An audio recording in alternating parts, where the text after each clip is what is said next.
Hey friends, if the restore, minimize and close buttons are not working in Windows, then please watch this video. I will guide you through the causes and resolutions.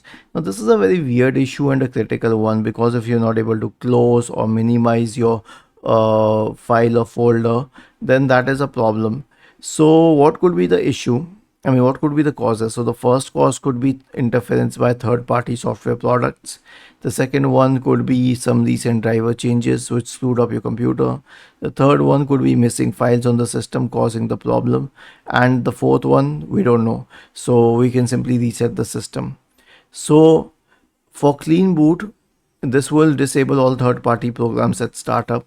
Search for system configuration in the Windows search bar and open system configuration.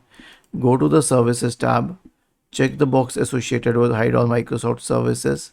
If any of the services check, click on disable or apply, OK, and then restart your computer. The next solution is a system restore.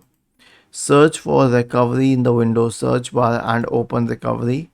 Go to open system restore. Select choose a different restore point.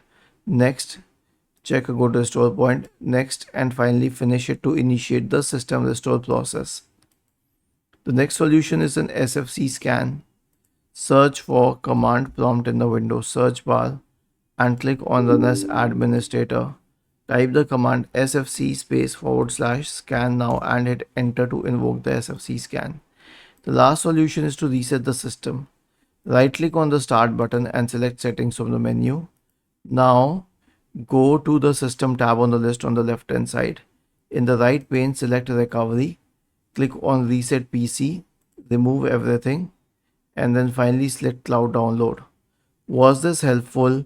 If yes, then please subscribe to the channel, and if not, then let us know in the comment section of the video on how we could help you further. Thank you for watching this video and have a nice day.